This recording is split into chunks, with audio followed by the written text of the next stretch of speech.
দেশের বদনাম গোটা দুনিয়াতে ছড়িয়ে যাচ্ছে। আজকে সংবাদ মিডিয়াম মাধ্যমদের যে অবস্থা, দেশে বোধহয় 157 নম্বরে আমাদের ভারতবর্ষের সাংবাদিকদের অবস্থান। সাংবাদিকদের স্বচ্ছতা নেই যদি প্রশ্ন ওঠে, তাহলে দেশের ভবিষ্যৎ কোথায় যে ঠেকবে? একটা দেশের শান্তি, শৃঙ্খলা, সম্প্রীতি, সৌহার্দ্য, প্রেম, ভালোবাসা এসব কিছু রক্ষা হয় সাংবাদিকদের উপরে।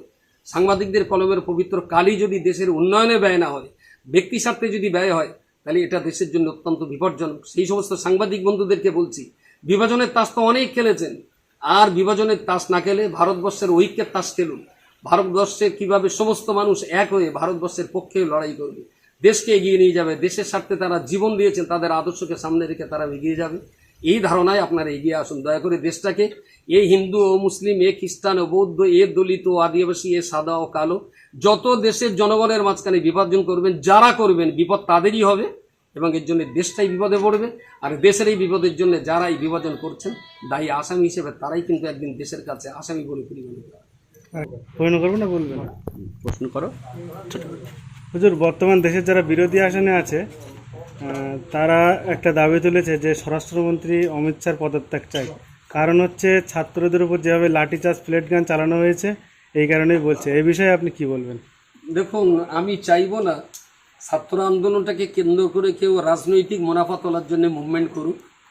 একেবারেই অরাজনৈতিকভাবেও আমি বলতে পারি, যেটা ন্যায় সেটা ন্যায়, যেটা অন্যায় সেটা অন্যায়।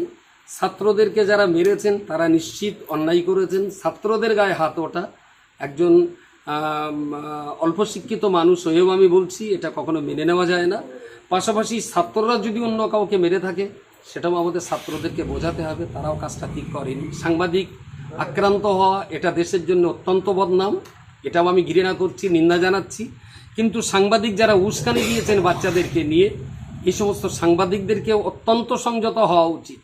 যেমন কখনো কখনো দেখছি কেউ বাইট ধরে, আপনার একটা মাইক ধরে কাউকে তারা জিজ্ঞেস করছেন যে গোটা দেশ বিভাজন হয়ে যাচ্ছে, আপনি কি বলবেন? এই যে সাংবাদিক উস্কানি দেওয়া, সাংবাদিকদের এই উস্কানি দেওয়া বন্ধ করতে হবে।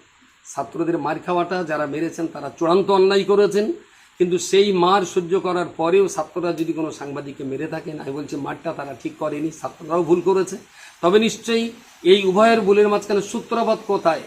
এতদিন মুভমেন্ট চললো, গভর্নমেন্ট যদি প্রথমেই বাচ্চাদের জন্য বসতেন, তাহলে বাচ্চাদেরও মার খেতে হতো না, সাংবাদিকদেরকে আক্রান্ত হতো না।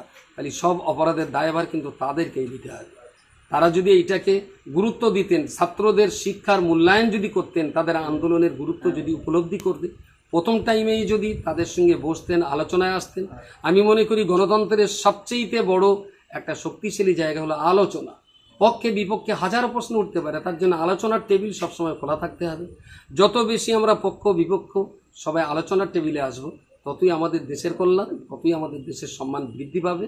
আর আলোচনার টেবিলে না আসার জন্যেই, নিজেদের ইগো ধরে রাখার জন্যেই এই সর্বনাশ ঘটে গেছে।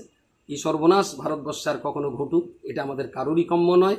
সুতরাং যে সমস্ত বাচ্চারা মার খেয়েছে, যারা মেরেছেন, তাদের অবশ্যই উপযুক্ত শাস্তি হওয়া উচিত।